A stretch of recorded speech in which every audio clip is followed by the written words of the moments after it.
வணக்கம் நண்பர்களே. ஒரு 1/2 கிலோவில் இப்போ மீன் தூக்க போகிறோம் பாருங்க. ஜிலேபி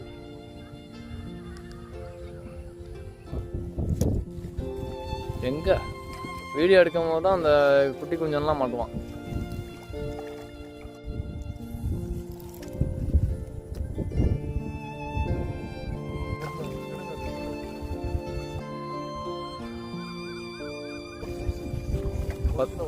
பத்து கிலோன்னு சொன்னாதான் நம்மளால 1 கிலோவில் தூக்கிடுவான் பாருங்க. சந்தோஷ் நல்லா அருமையான ஊக் பண்ணியிருக்காப்புல.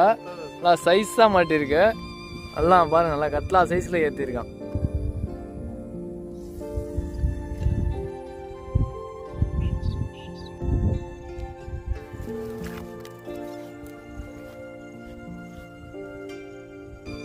யூடியூப் சேனலை சப்ஸ்கிரைப் பண்ணிக்கோங்க. புதுசாக ஸ்டார்ட் பண்ணியிருக்கோம். சப்போர்ட் பண்ணுங்கள். தொடர்ந்து நம்ம வீடியோஸ் ஃபாலோ பண்ணுங்கள். நன்றி.